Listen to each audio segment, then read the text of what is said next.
Kansas State at Iowa State, which really could be the best Big 12 game of all of them, honestly. 7:30 p.m. Eastern Time on Fox. Like Arizona State, Iowa State most likely just needs to win to make the Big 12 title game right now because BYU and Colorado both lost, putting Iowa State in a great position to make their second Big 12 title game in program history and consequently a spot for the college football playoff as well. So the only scenario where Iowa State does not make the Big 12 title game, even if they beat Kansas State, is if Colorado wins, Arizona State wins, BYU loses, and West Virginia loses. So those are the scenarios right there. So really, win and BYU win and Texas Tech loses, win and Arizona State loses, or win and Colorado loses. Those are the scenarios for Iowa State to get into the Big 12 title game. So basically, winning in, it's unlikely that all of those things happen, but especially the BYU losing to Houston, which we'll talk about in just a second as well. But if I'm remembering this right, that sets up that scenario you just talked about is a three-way tie where Arizona State and Colorado get in. Is that right? I think that's what it shapes up to be. BYU wins. Oh, no, maybe. Oh, no, BYU loses. It'd be Arizona State. BYU Arizona loses. State. You've got Arizona the other State three in a three-way tie. tie. It'll be Arizona State, Colorado. Okay. That's the only scenario. So that Texas Tech, West Virginia game is actually pretty big for their and we'll talk about that for my upset pick later on. But oh, wow. Oh, now you're getting ahead of it. The Big 12 bonanza, even in the upset. Exactly. Yeah, so that obviously you got to win this game. Right now, Kansas State in my current top 25 on PFF.com. You can check it out as well. So this is a big game for both. And also, Dawn, it's worth mentioning as well because I know we're talking about Iowa State, we're talking about Colorado and Arizona State and BYU how to make the title game. If there's absolute madness in the Big 12 and all four of them lose, Kansas State, there is a world where the tiebreakers break their way and they also make the title game. I have no idea what that world is. I didn't look that deep into it because if we get a 7-way tie in the Big 12, I don't even know what I tried. I don't think we'd have enough room in the full screen to get the exact Kansas State tiebreaker for them to get in. Yeah, but there is a world, though, where Kansas State gets in if all four of them, I think, lose. So or at least some combination of them lose as well. So it's complicated, but there is a world for them as well. But Dawn, you have the Iowa State offense in this game. What should we be looking out for when the Cyclones in the ball? Can I rewind to last year for just a second? Yeah. Remember this game between these two teams in the snow? It was 42-35, Iowa State and Kansas State. I didn't realize how just ridiculous the numbers were in this game until I looked at it this week. All right. Kansas State ran 102 plays, which you would think would work to their favor. That's what they want to do, right? And gained, if I take out kneel downs, they gained 497 yards, all right? Iowa State ran 32 plays if you take out kneel downs, which you would think means they got slaughtered, but they won the game. 32 plays and they gained 499 yards, which is the silliest thing I've ever heard in my life. Abu Sama, running back, had over 270 yards rushing, and Kansas State just gave up big plays like crazy.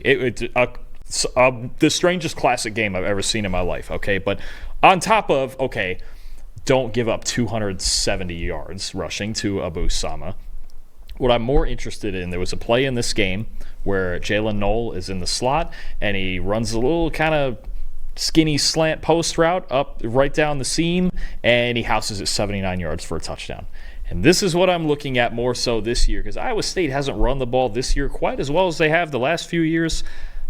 Down the middle of the field. Iowa State's really good at throwing it. Kansas State really struggles to defend it. It's been a consistent problem for both of them. I'll start with Rocco Becht. 91 passing grade to the middle third of the field. All right, 10th best in the country.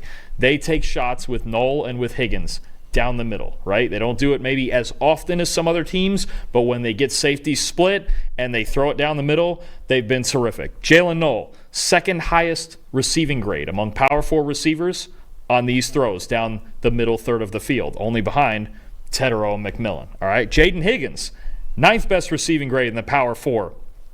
All right, down the middle of the field. You know who's one spot ahead of him? Jeremiah Smith. That's how good these two guys have been running down the middle of the field. All right, this is just you can go through, watch Iowa State tape, and you go. So many of their biggest plays, especially with Knoll, are just launched down the middle of the field or ripped into these zone windows on these slants inside from the slot from Knoll, and then Higgins also gets the job done in there too. Okay, Kansas State, middle third of the field coverage, 101st in coverage grade. All right. Outside the top 100 yards allowed per play, that it's been a problem when you look at the types of passers that have given them problems, all right, and the better passers in the Big 12. We think about Jake Retzloff. We think about Shedeur Sanders. We think about Sam Levitt. All of these guys are really good at throwing down the middle of the field. Iowa State is really good at throwing down the middle of the field. This is the big concern for me. Kansas State, especially at safety, has struggled to not give up big plays right down the heart of their defense. And it's going to be a problem. I think they could defend the run better. I think they're going to defend the run better than I think it was 273 they gave up to Sama last year. Their run defense is a better part of their defense than coverage and pass rush, right? But they need to be able to cover down the middle, or Rocco and Jalen and Jaden are going to tee off on them right up the seams like Noel did last year. And there was other one-on-one opportunities on the outside, too, they took advantage of. But I'm very worried about their middle-of-the-field coverage in this game. It's a bad matchup for Kansas State's defense, and I think it's a bad matchup for Iowa State's defense as well, because this Kansas State rushing attack, Dawn, is nasty, and the Iowa State run D has not been great this year. So inherently, Iowa State runs a 3-3-5 defense, meaning 3 defensive linemen, 3 linebackers, and 5 defensive backs. Inherently designed to limit the opposition's ability to spread the field in the passing game, obviously with 3 linebackers and 5 DBs out there. On the flip side, it also leaves them a little shorthanded in run defense as well, with only 3 defensive linemen on the field. And also, does not help that your superstar run defender, Caleb Bacon, your linebacker, he's only played 5 snaps this year due to a lower leg injury, and most likely would not be playing in this game either. So you're missing your star run defender, and you're already playing in a 3-3-5 defense. That combination has made them have the 120th best run defense grade this year. They are 114th in the country with 5.6 yards allowed per carry. Kansas State, their offense, we talk about time and time again whenever we preview this game, Kansas State game, is their run game. It's all about the run game for the Kansas State offense. They average 6.3 yards per carry, the 6th most in college football. DJ Giddens is tied for 8th among FBS running backs with 817 yards after contact. Avery Johnson is 3rd among Power 4 quarterbacks with 25 carries that went for 10-plus yards as well. So between DJ Giddens and Avery Johnson and Dylan Edwards, who I think is banged up right now and probably won't be playing in this game, but still, when he is out there, he's dangerous as well. But with Giddens and Avery Johnson out there, it's one of the most dangerous rushing attacks we have in college football. I will say last week, we talked about it last week in the Iowa State-Utah review, they did a great job of shutting down the Utah ground game. And Utah, not only do they have a good running back in Mekhi Bernard, they have a dominant offensive line blocking for them as well. Spencer Fano, obviously the right tackle leading the way. But Iowa State only allowed 109 rushing yards in that game. If they could do the same this week, they could have Avery Johnson could have a lot of issues in obvious passing downs, because Iowa State, with the 3-3-5 defense, they have the 10th best coverage grade in college football this year. I don't think this is a game where Avery Johnson can win with his arm. Kansas State, for them to win this game, they got to win with their dominant run game. And I think if I'm Iowa State, also stack the box in this game and dare Avery Johnson to throw into your great secondary with guys like Darian Porter leading the way in that secondary.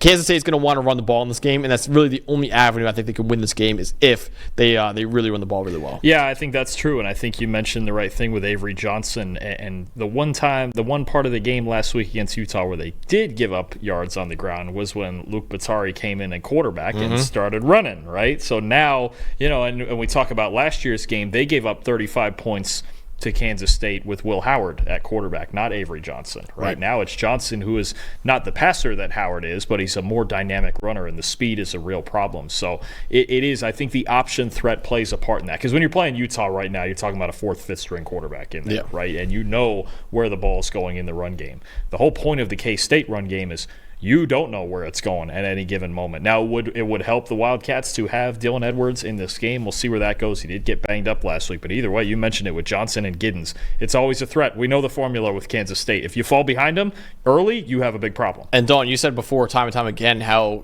Kansas State might be the hardest offense to play if you're a linebacker. Yep. And your superstar linebacker's out for basically the whole season. So bad matchup for Iowa State. So bad matchup for Kansas State's defense, bad matchup for Iowa State's defense. On what could be a shootout. Who will win this game and keep their Big 12 title hopes alive? This is tough, but I'm stuck with the idea that last year, Iowa State played they 15.6 yards per play. That's silly, okay? They played the most efficient offensive game they absolutely possibly could have. And they still only won the game by 7. That worries me, because now if they go and have a normal day offensively, we're regressing to the mean here. If they have 15 yards of play in this game, they're obviously going to win again. But I don't think that's going to happen. I think it's going to be tight. I think it's going to be very tense, even at Iowa State, with everything on the line. Kansas State, look, Chris Kleiman, he gets them playing hard every single week. This is not a question of this. We've only seen one game this year against BYU where they really laid down, right? They're not going to lay down by any means. They have their culture. They want to run the ball. And you know what? You mentioned it. It might be a 1% pulse, but they have a pulse in this with 3 losses. It's out, but Kansas State's always motivated to play. They can run the football. If they get ahead, this is a real problem. I am going to take the Wildcats 30-27. I think they got beat on their home field last year in a weird game. This game could be weird also, but they go on the road and steal one from the Cyclones. All right. Actually, our guy, Argue Yeti, in the chat is saying that Kansas State has a 15% chance to make the title game. So that high, really? Yeah. Wow. Okay. So, I would think with all this, because they need at least, 3 teams? Well, they need 2 other teams to lose. Yeah, and then a lot of tiebreakers to go. I don't know what the tiebreakers would entail. I'm shocked it's that high. That's crazy. Yeah. 15. Now I want to see what the 15%. Not now, because I know the producers got to get home. They got to get home to their families, Dolan. You and I are the only bachelors out here just going home and watching more ball. That's it. We're getting ready for next Watching college basketball tonight, too. Big day college basketball tonight. Hey. But yeah, but listen, man, I am with you. I'm taking Kansas State in this game. I got them 35-34. I think it's a bad matchup for both defenses. But the difference is for me, Rocco Becht has been inconsistent all year. There's some really good games and some not so great games. The pick sixes worry me. Right. And there's been big mistakes. Yeah. I can't trust that he'll be great in this game. What I can trust, Kansas State run game can be great in this game. I have more faith in the ground game for Kansas State than I do in Iowa State's aerial attack. Even though I think both could really succeed in this game, but I have more faith in the Kansas State ground game in this kind of game. I think they'll win in a nail biter, and BYU fans and Colorado fans rejoice. So as of right now, Dom, before we move to our final game, as of right now, we both have Kansas State pulling it off. We both have Colorado winning. We both have Arizona State winning. Hey, thanks for watching another episode of the PFF College Football Show. Please make sure you guys subscribe to the channel. Also, subscribe to PFF Plus at subscribe.pff.com for all of the same data and grades that we use in our show, plus fantasy tools, betting tools, and our mock draft simulator.